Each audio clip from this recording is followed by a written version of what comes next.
They told me I was obsolete, a relic. Even my own family whispered that behind my back, waiting for me to fade away so they could carve up the empire I built with my own hands.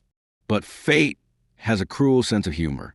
One glitch on a sync device, and suddenly I saw everything they'd been hiding. What would you do if the people you trusted most were plotting your downfall? Stay with me, because what happened next turned a boardroom insult into the most shocking CEO revenge you'll ever witness. I stood under the glowing chandeliers of charity gala, my tuxedo pressed, my expression calm. To everyone else, I was the proud patriarch of a dynasty, a man who had built an empire from scratch. But inside, I carried a secret heavier than gold. I knew what they were planning. My wife's laughter floated across the ballroom, brittle, sharp. My son, Daniel, towered beside her in his designer suit, shaking hands with investors who used to come to me first. I watched the way his hand lingered on shoulders, the way he leaned in too close when he spoke. He was performing, trying to look like the man in charge. And then I heard it, clear as a gunshot in a quiet room. "Dad's obsolete," Daniel said to a board member, his voice dripping with casual arrogance. "He doesn't understand the market anymore. It's time for fresh leadership." My chest tightened. Obsolete, that word cut deeper than any blade. My wife gave a tight smile, adding softly, "He built the company, sure, but you can't run a tech empire with outdated instincts." They thought I couldn't hear. They thought I was just a relic, sipping champagne on the sidelines. But I heard every syllable, and I burned. I smiled anyway, lifted my glass toward them as if in blessing. If they wanted to believe I was a man past his prime, let them. I would wear that mask, polished and perfect, while I sharpened the knives behind the curtain. Because the truth, I wasn't obsolete. I was the architect. And architects don't retire. We redesign. That night, behind closed doors, I started. I contacted an old friend, a forensic accountant with no ties to my family. Quietly, I hired him to trace every penny that had moved in and out of our subsidiaries over the last year. I wanted the shadows lit, every hidden deal dragged into the light. At the same time, I reached out to a cybersecurity expert, a man known for pulling ghosts out of deleted servers. He would recover conversations my son thought were erased, the emails my wife thought she had buried. They believed their secrets were safe. They were wrong. And while they laughed, while they basked in stolen confidence, I made moves they couldn't see. Intellectual property that had once sat under the company's name was quietly transferred to a holding firm overseas. Artifacts, patents, even core code, they no longer belonged to the empire they thought they controlled. I watched them dance, oblivious, as I shifted the ground beneath their feet. Every smile I gave, every toast I raised, was a performance. I was the perfect mask. But inside I was steel. Tell me, what kind of son calls his father obsolete? And what kind of man lets that insult go unanswered? When you're surrounded by liars, paranoia becomes your shadow. I didn't know who I could trust anymore. Every handshake, every smile felt poisoned. But then, someone unexpected stepped forward. It was Robert, my oldest friend, my former vice president before he retired. A man who'd been with me since the early days, back when my empire was nothing more than a single cramped office with secondhand furniture. He invited me for coffee at a quiet diner off the highway. No security, no assistants. Just two old men in worn-out booths. The moment I sat down, I saw it in his eyes, concern mixed with hesitation. "Michael," he said slowly, "your wife's been asking me questions. Questions she shouldn't be asking. About the company's bylaws, about succession clauses. And your son, he's been prying too. What's going on?" My first instinct was silence, to keep my mask intact. But the weight of it all was suffocating. I stirred the black coffee in my cup, staring at the steam curling into the air, and I asked myself, can I trust him? After all these years, can I let someone in? Robert leaned closer, lowering his voice. "I've known you half my life. Something's wrong. Don't push me away. Let me help." That broke me. I couldn't carry the secret alone any longer. "So, I reached into my leather briefcase and slid across a single sheet of paper, one of the forged documents my wife and son had filed behind my back. Robert adjusted his glasses, read the page, and froze. His jaw tightened, and I could see the anger rising in him like a storm. "My God," he muttered, "they're trying to strip you of everything. Your own blood." I nodded, my throat tight. "Now you see why I've been distant. Why I can't sleep. They want me declared incompetent. They want me erased." For a moment, neither of us spoke. The diner's jukebox hummed a soft country song, but it felt like silence was pressing down on us. Then Robert leaned in, his voice steady. "You're not alone in this. Not anymore." I'll never forget the look in his eyes. Not pity, not fear, but loyalty. The kind you can't buy or fake. He didn't just offer his friendship. He brought weapons. Robert had been retired for years, but his Rolodex of connections hadn't gathered dust. He knew top corporate lawyers, regulators, even a few journalists who still owed him favors. More importantly, he knew the company's structure inside and out, every clause, every loophole, every weak point. "Michael," he said, gripping my shoulder, "they think they're smart, but they're sloppy. We can use their own greed against them. But you'll have to be patient." Precise. For the first time in weeks, I felt something I thought I'd lost. Hope. We stayed in that booth for hours, sketching out possibilities on napkins like we used to when building the company from scratch. Except this time, the goal wasn't growth. It was survival, revenge, justice. Robert showed me how one wrong filing, one misstep, could expose my son to securities fraud charges. How my wife's hidden accounts could be traced back to her through tax authorities. He knew where to look, what strings to pull, what stones to turn over. I walked out of that diner a different man. Not just a betrayed father or a wounded husband. I was armed, and I had an ally who wouldn't let me fight this battle alone. That night, as I drove home, I looked at the mansion glowing in the distance, the very house I'd built for my family, brick by brick. And I whispered to myself, "You wanted war? You've got it." Because now it wasn't just me versus them. It was us, and we were ready to burn their schemes to the ground. But how do you strike the first blow without letting them know you're coming? Revenge isn't loud. It's quiet, precise. The kind of thing that slips into motion while everyone else is smiling, toasting champagne, and thinking they've already won. Robert and I knew we couldn't attack head-on. That would tip them off too soon. So we designed a trap, one that would look like a golden opportunity to them, but in reality was a noose tightening around their necks. The chance came during a board meeting. My son, the so-called rising star CEO, bragged about potential merger with a flashy West Coast startup. He pitched it like it was the second coming of Apple. My wife nodded proudly, playing her part as the loyal supporter. But behind her pearl necklace and polished smile, I could see it. Hunger. Greed. They didn't know that Robert and I had already seeded the ground. We planted whispers through a fake investor profile, carefully crafted documents, and one well-placed leak that suggested the merger was doomed. The target company was what it appeared to be. Debt-ridden, overextended, toxic. I made sure that misinformation drifted into the right inboxes. A hint here, a rumor there. Enough to make them think they were the only ones in on a secret deal that could make them rich beyond belief. If they acted quickly, and act they did. My son arranged private calls. My wife moved funds through shell accounts. They were so blinded by greed, they didn't even check the fine print. Exactly as we hoped. Because buried inside that fake opportunity was a clause. A forgotten bylaw.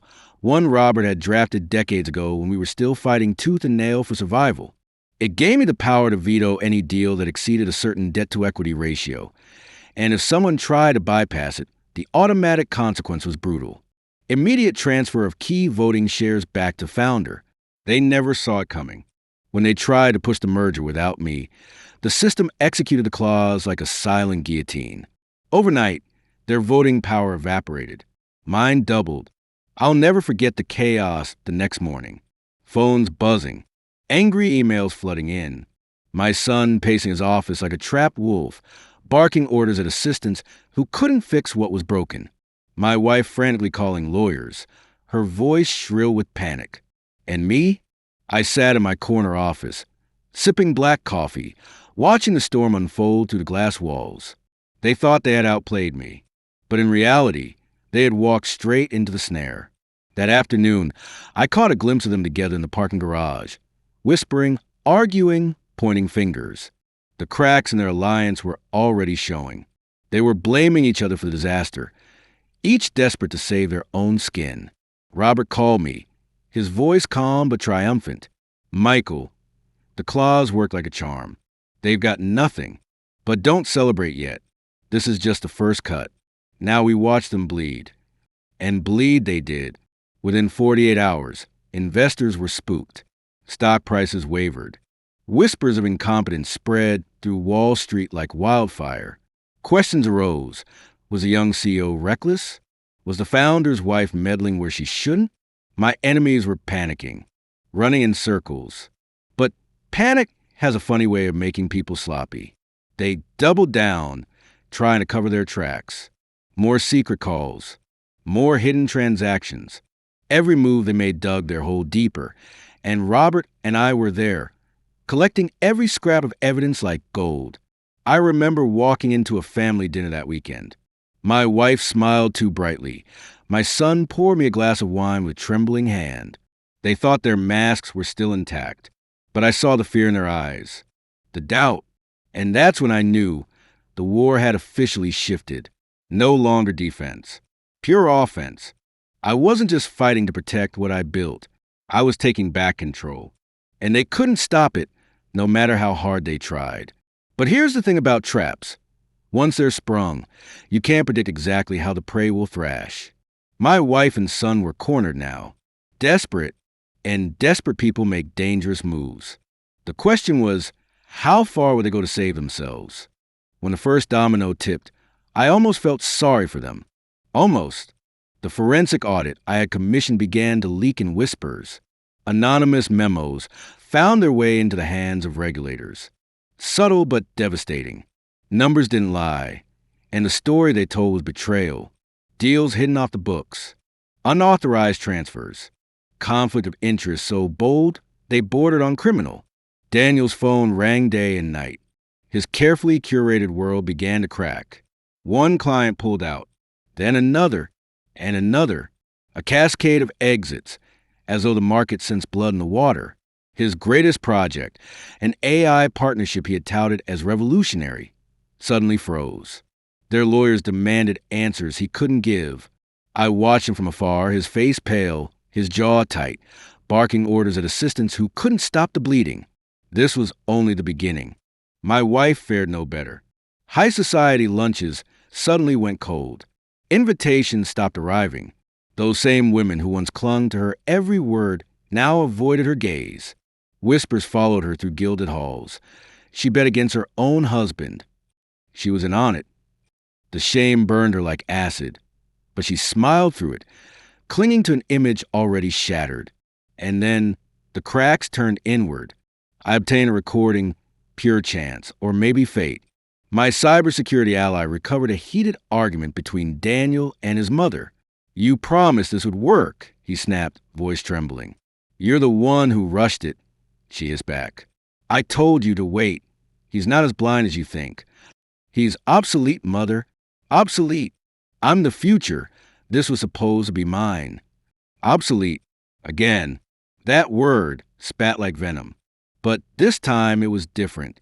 Because even as he said it, his empire was crumbling under my quiet hand.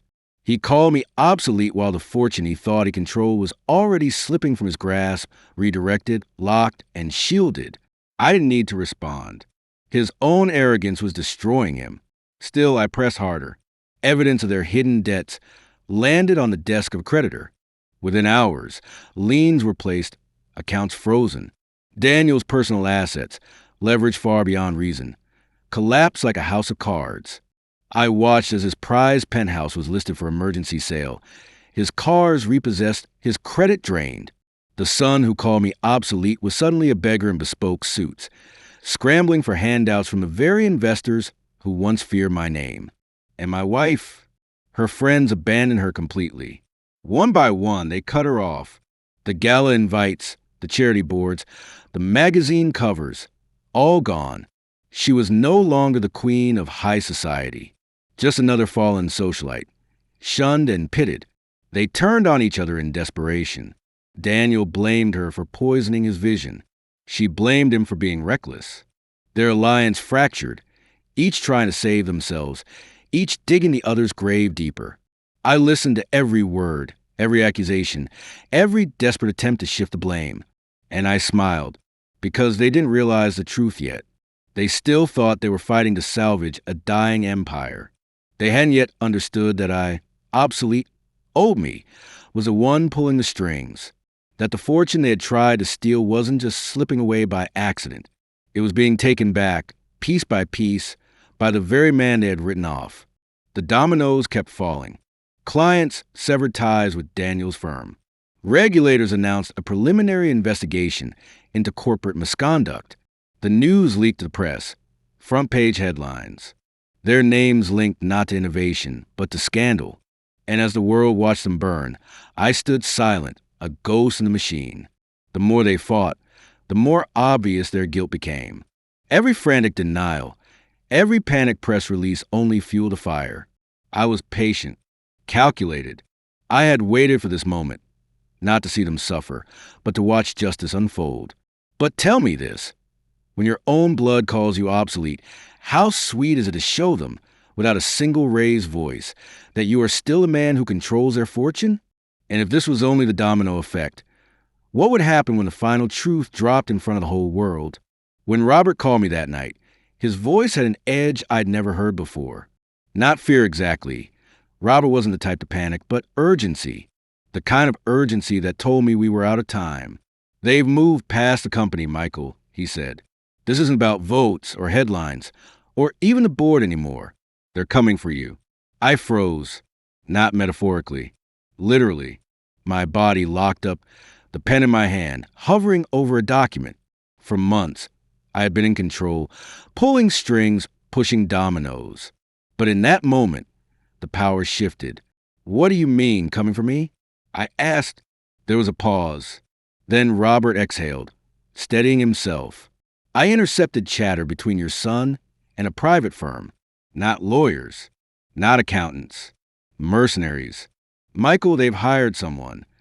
The words landed like a gut punch. Mercenaries. That wasn't corporate warfare anymore. That was blood sport. For years, I'd fought battles in boardrooms, with contracts and clauses as my weapons. Now, my own family was sharpening knives in the dark. I hung up, sat in silence, and let the weight of it press down on me. My wife, my son, the two people I had built this empire for. They wanted me gone, erased. I asked myself a question I never thought I'd whisper. Do I have it in me to fight my own blood to the end? The answer came when I looked around my office. Photographs. Memories. The skyscraper outside my window lit up with my company's name. I had given my life to this legacy, and I wasn't going to let them write me out of it. So I prepared. Robert doubled my security detail. But I knew that wasn't enough. I studied my enemies, my own family, the way I once studied markets. Their moves, their patterns, their weaknesses. And then the day came. It wasn't subtle. They thought they'd break me with spectacle. The board had called an emergency meeting. My wife walked in wearing her power red suit, smiling like a queen about to deliver a death sentence. My son followed, flanked by lawyers. And behind them, 3 new consultants. Men who didn't belong in that room. Men whose eyes scanned the exits instead of the balance sheets. I knew then. Robert was right. This was the moment they'd strike. The chairman cleared his throat, his voice uneasy. There are accusations, financial misconduct, insider trading. We'll need to discuss removing you from the board, Michael. My wife's smile widened. My son leaned back, smug. They thought they'd already won. But what they didn't know, what no one in that room knew, was that I had come prepared with my own kill shot. I stood slowly, letting the silence hang. Every eye turned toward me. My voice was calm, almost too calm, but every syllable carried the weight of thunder. You accuse me of fraud? You question my integrity? Fine. Let's put all the cards on the table. I reached into my case and laid down a thick dossier. Copies of emails, bank transfers, shell companies tied directly to my son's accounts, false statements my wife had filed, evidence so damning it could put them behind bars for years. The room erupted. Gasps, murmurs, chairs scraping. My wife's face went pale, her mask cracking for the first time. My son's jaw tightened, his eyes darting to those consultants by the wall. And in that split second, I realized this wasn't just about exposure. If I humiliated them here, in front of the board, they wouldn't just lose, they'd be destroyed. Which made me wonder, how far would they go to silence me? The answer came in the flicker of movement from the corner of my eye. One of the consultants shifted his hand beneath the table. Too deliberate, too rehearsed. Robert was faster. He stormed into the room, his badge flashing, his team behind him. Federal agents. Everyone stay seated. Chaos exploded. Papers flew. My son leapt to his feet, shouting about betrayal. My wife screamed my name, but not with love, with fury. In the middle of it all, I stood still, watching the empire I had built and the family I had cherished implode in real time. The climax wasn't the exposure. It wasn't the evidence. The climax was the truth. My family, my blood, had chosen greed over me, power over loyalty, ambition over love. And as Robert's team restrained the mercenaries, as the board members whispered and pointed, as my wife collapsed into a chair and my son cursed the air, I felt something I hadn't felt in years. Not anger, not sorrow, freedom. But freedom has a cost. And mine was standing right in front of me, broken, furious, dangerous. Because I knew this wasn't over. Not yet. So I asked myself one last question as the agents led them away. What happens to a man when he wins a war but loses his family? The night after the boardroom showdown, I stood alone in my penthouse, staring out at the city lights. The skyline shimmered, the tower with my name glowing against the dark. I had won. The empire was still mine. The board had rallied behind me. The evidence had crushed the plot. But victory never felt so hollow. The silence in that penthouse was deafening. No laughter, no family, no one waiting for me when I turned around. Just empty halls and echoes of the people I once loved. They weren't just board members. They weren't just conspirators. They were my blood, my wife, my son. My own flesh and blood had chosen greed over me, and that truth cut deeper than any betrayal I had faced in business. I thought about all the sacrifices I had made, the nights I missed their birthdays because I was sealing a deal, the vacations I skipped because the markets were unstable. I told myself it was for them, for their future. And yet, when the time came, they didn't see me as a father or a husband. They saw me as an obstacle. That realization burned. But it also freed me. Because standing there, I finally understood something I should have known years ago. Wealth and power can build an empire, but they can't buy loyalty. They can't buy respect. And they sure as hell can't buy love. Love has to be earned. Through presence, through honesty, through sacrifice that isn't measured in dollars but in moments. For years, I thought my empire was my legacy. The skyscrapers, the patents, the billions in market value. But now I see the truth. Those things are temporary. They can be stolen, manipulated, traded away in a single vote. The real legacy? The way you live, the people you lift up, the values you refuse to compromise on, even when the world tries to strip them from you. I lost my family in that boardroom. Maybe I lost them long before that, in the quiet spaces where I chose business over dinners, contracts over conversations, power over presence.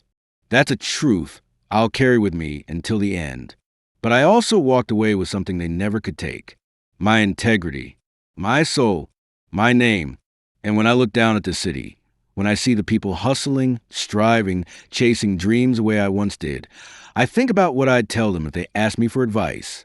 I'd tell them, protect your empire, yes, but protect your heart more. Build wealth, but never at the cost of the people who love you. Don't let ambition blind you to the faces at your dinner table. Because at the end of it all, when the boardrooms go quiet and the markets stop moving, it won't be the numbers that keep you warm at night. It'll be the voices, the laughter, the love. And if you lose that, no amount of money will ever be enough. If this story hit you the way it hit me, don't just scroll away. Subscribe to Sitka's Storytelling for more true stories of betrayal, justice, and redemption. Because sometimes the greatest lessons come from the stories we never expected.